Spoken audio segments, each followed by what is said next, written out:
Hai guys, hari ni kita orang nak main mainan.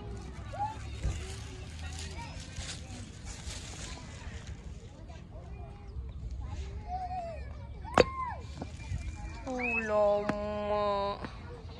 Kita lagi satu. Sabar, Mama ni record. Lemak tinggi, Mat.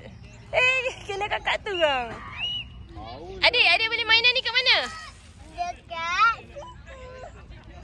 Berapa ringgit satu mainan ni? Ha? RM5.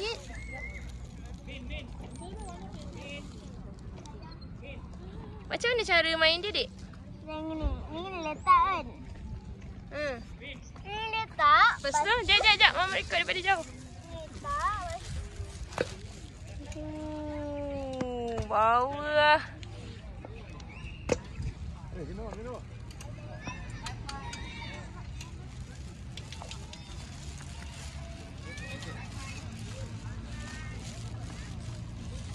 Adik, nanti kita panggil kakak lah. Ajak main sini.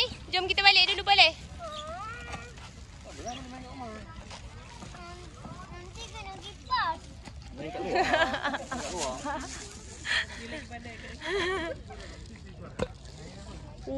Power Mat. Kita masuk dalam kek kakak tu ke?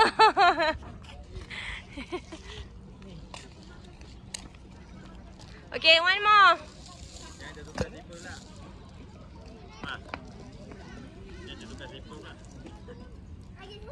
Okay, lagi sekali lah.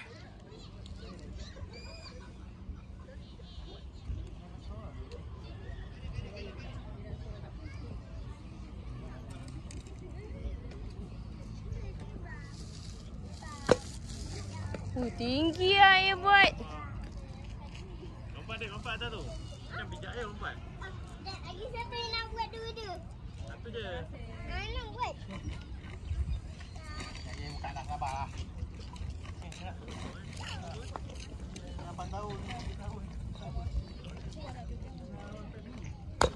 Alamak.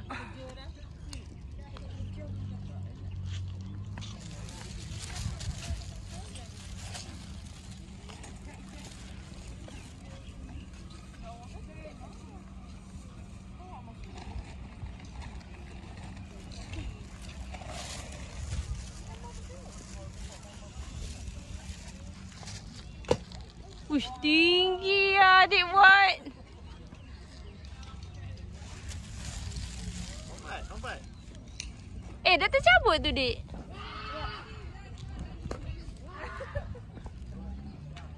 Okay, dah boleh simpan dah. Boleh balik tak? Lagi satu. Pakai tipe. Kalau kena kat tanah. Salah. Dia tak kena kat tanah. Kena. Tak.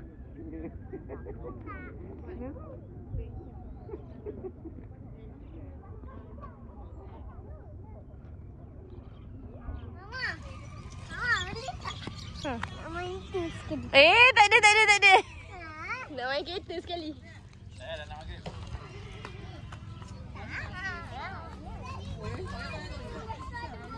Cepat, Dik. Satu kali lagi.